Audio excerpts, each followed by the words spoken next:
ورحمۃ اللہ وبرکاتہ۔ بسم اللہ الرحمن الرحیم، نحمدہ ونصلی ونسلم علی رسولہ الکریم۔ نبی اور نبی کے تمام آل پاک پر درود پاک کا ہدیہ پیش کریں۔ اللہم صلی علی سیدنا وعلی آل سیدنا مولانا محمد مبارک وسلم۔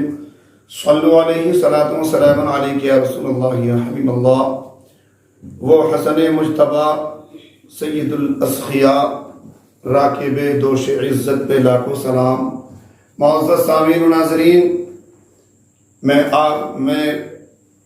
امام حسن مجتبیٰ کی اسٹوری کا 5واں پارٹ آپ کی سماعتوں کے حوالے کر رہا ہوں۔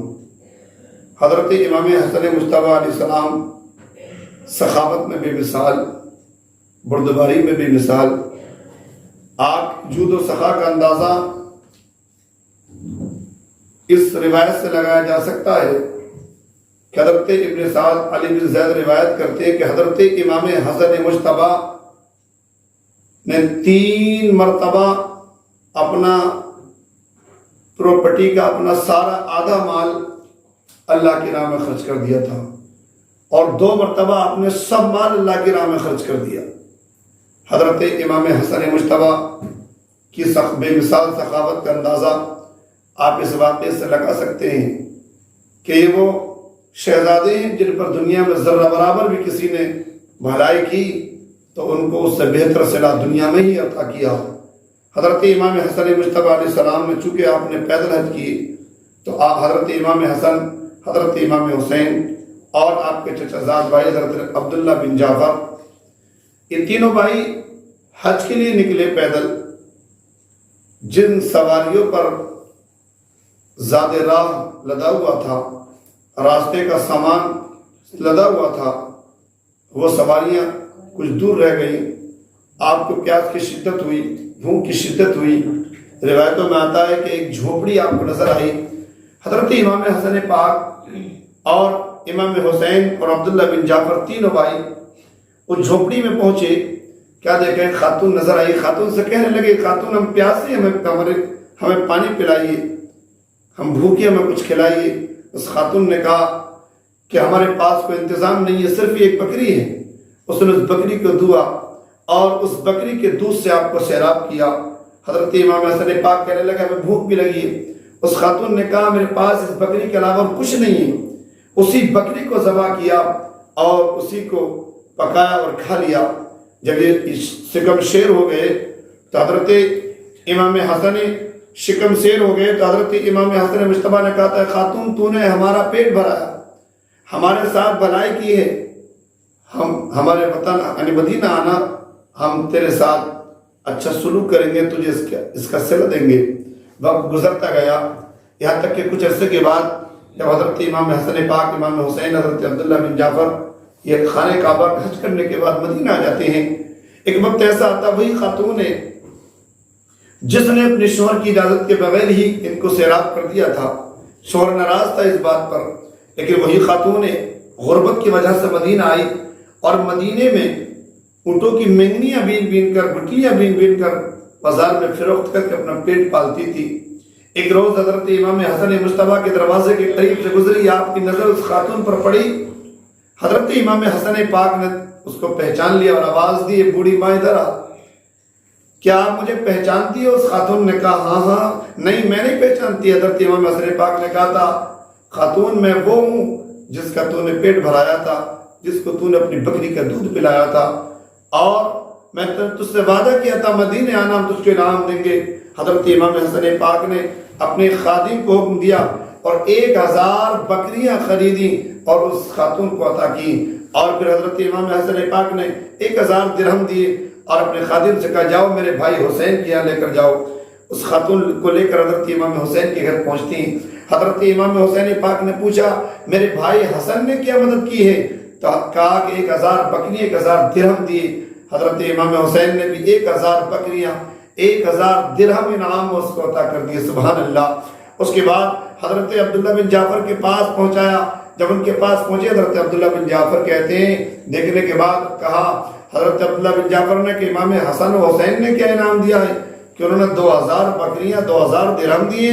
حضرت امام حسن و حسین نے، حضرت عبداللہ بن جعفر نے کہا کہ 2000 بکریاں میری جانب سے، 2000 درہم میری جانب سے. یہ ہیں نبی کے گھر والے، یہ ہیں علی کے گھر والے کہ جن کے ساتھ ذرہ برابر احسان کیا تو اس کو دنیا میں اتنا انعام دیا کہ آئی تھی ان کی چوکھٹ پر غریب بن کر آج وہ خاتون اپنے شوہر کے پاس جاتی ہے امیر بن کر. معزز سامعین و ناظرین، وہ لوگ جو امام حسن و حسین ان کی نظر و نیاز کا اہتمام کرتے ہیں، ان کی نام پر غریبوں کو کھلاتے ہیں، لنگر چلاتے ہیں، سبیل لگاتے ہیں، اللہ تبارک و تعالی اس کی برکت سے ان کی روزیوں کے راستوں کو آسان فرما دیتا ہے. حضرت امام حسن پاک کی تاریخ کو پڑھیے. حضرت امام حسن پاک بہت بڑے بردبار تھے، برداشت کرنے کا مادہ آپ کے پاس تھا. روایتوں میں آتا ہے کہ حضرت امام حسن پاک اور امام حسین دونوں بھائی ساتھ ساتھ جا رہے ہیں. کیا دیکھا؟ ایک شخص جو نابینا بن کر ایک لاٹھی ہاتھ میں ہے اور نیچے بھالا لگا ہوا ہے، اور وہ پوری سازش کے تحت آپ کے پاس بھیجا گیا تاکہ امام حسن پاک کے پیر میں وہ بھالا مار دیا جائے اور زہر کے اثر سے آپ ختم ہو جائیں. جیسے ہی اس نابینا نے وہ ڈنڈا وہ بھالا آپ کے پیر میں چبھویا، حضرت امام حسن پاک کے پیر میں زہر پھیلنا شروع ہوا.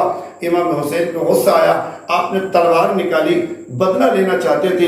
امام حسن پاک کی بردباری کو سلام کرتا ہوں، آپ کے علم کو سلام کرتا ہوں. حضرت امام حسن پاک نے کہا تھا بھائی اس سے انتقام مت لو، اس لیے کہ میں نے اپنے یہ انتقام اپنے رب کے سپرد کر دیا ہے. بھائی حسین، آپ بدلہ لوگے اپنی حیثیت کے مطابق، لیکن میرا رب جب بدلہ لے گا تو اپنی شان کے مطابق بدلہ لے گا. یہ حضرت امام حسن پاک کی بردباری ہے. حضرت مولا کائنات علی مرتضیٰ کرم اللہ الکریم کی جب شہادت ہوئی تو حضرت امام حسن پاک کی عمر 37 سال تھی. حضرت امام حسن پاک حضرت مولا کائنات علی مرتضیٰ کرم اللہ الکریم کے بعد آپ نے 6 مہینے خلافت کو سنبھالا. آپ خلیفۃ المسلمین رہے، خلافت راشدہ. آپ 6 مہینے اس عہدے پر فائز رہے.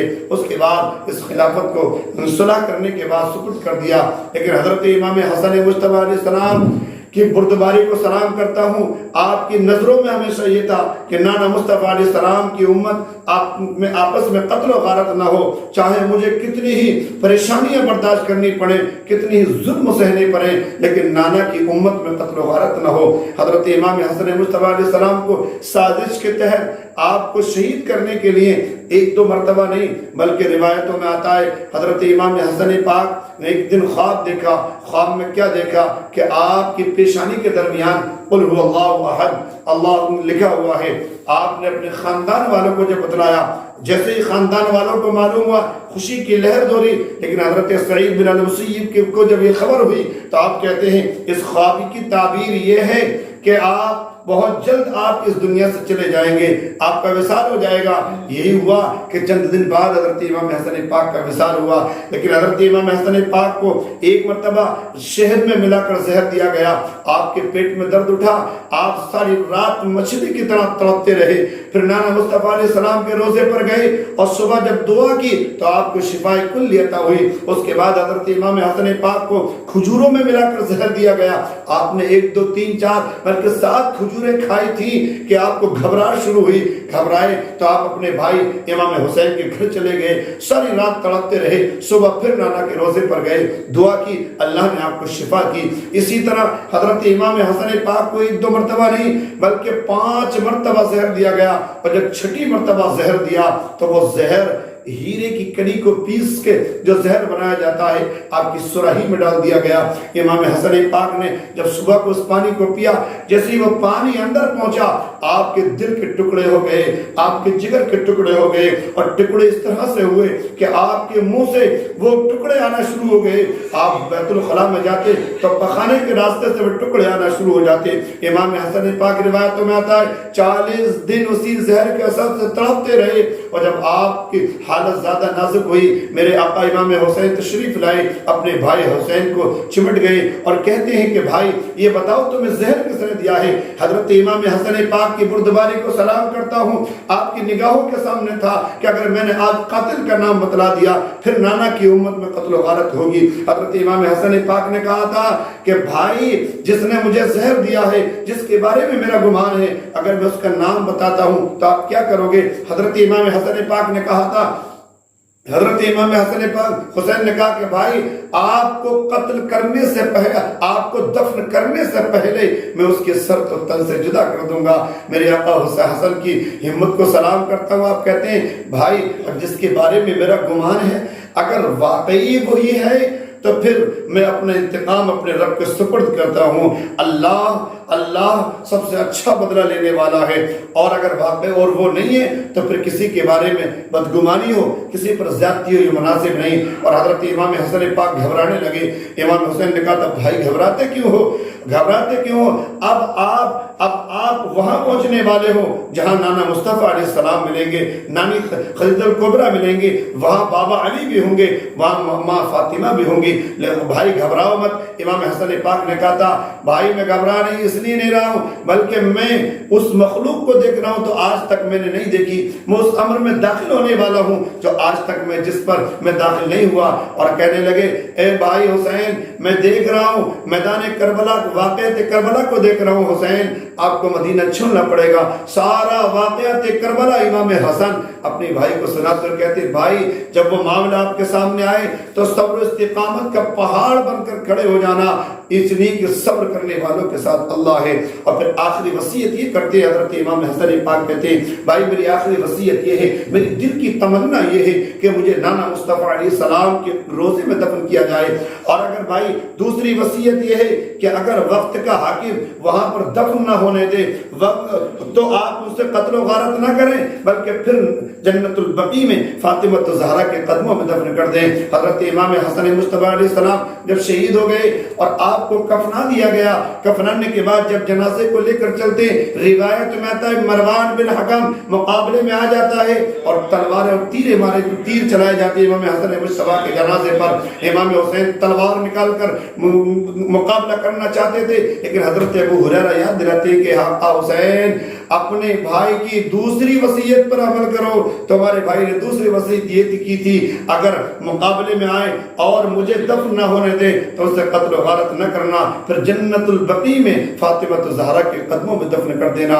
عزیزان ملت اسلامیہ یہ حضرت امام حسن مجتبیٰ ہیں، یہ علی کے شہزادے ہیں، علی کے لال ہیں جن کے جنازے پر بھی تیر مارے جا رہے ہیں، لیکن حضرت امام حسن حسین نے پھر اپنے بھائی حسن مجتبیٰ کو جنت البقیع حضرت فاطمہ الزہرا سلام اللہ علیہ کے قدموں میں دفن کر دیا۔ یہ حضرت امام حسن ہیں، وہ حسن مجتبیٰ سید الاسقیاء راکب دوش عزت پہ لاکھوں سلام۔